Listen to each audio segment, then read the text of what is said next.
Blessed and victorious day, everyone. It is a sunny, bright morning. Today it's Thursday. And our scripture reading comes from the book of John, chapter 16, verse 24.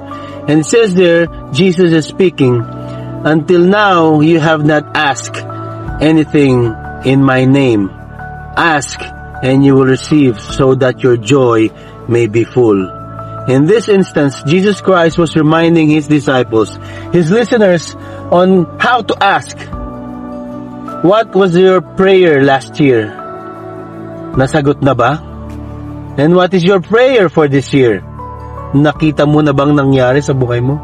Kapatid, kung hanggang ngayon nananalangin ka na hindi mo kilala yung nilalapitan mo, you have to ask in the name of Jesus Christ.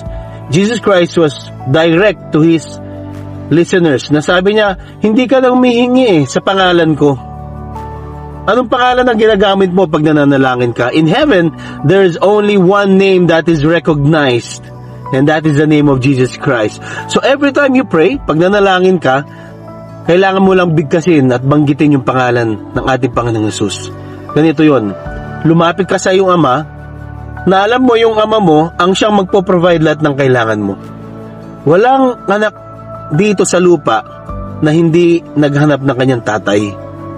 Walang anak dito sa lupa o sa mundo na nangailangan na hindi lumapit sa kanyang ama. Pag tayo nangangailangan, hindi naman tayo lalapit sa ating kapitbahay, sa ating kaibigan, o sa ama ng ating mga kaibigan, o sa ama ng ating mga kakilala. Dumidiretso tayo at nagpupunta tayo mismo sa ating Ama. Why?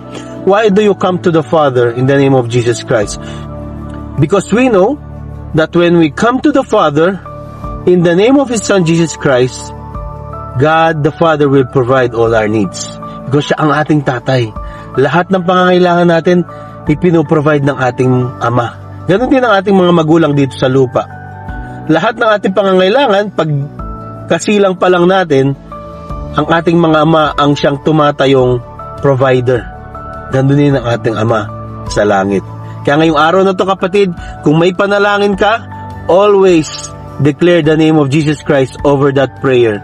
Kung may panalangin ka sa kaligtasan, always declare the name of Jesus Christ for your salvation. Kung may panalangin ka sa sakit karamdaman, only the name of Jesus Christ. Sabi nga ng Acts chapter 4 verse 12, salvation can be found in one and only name that is given under heaven.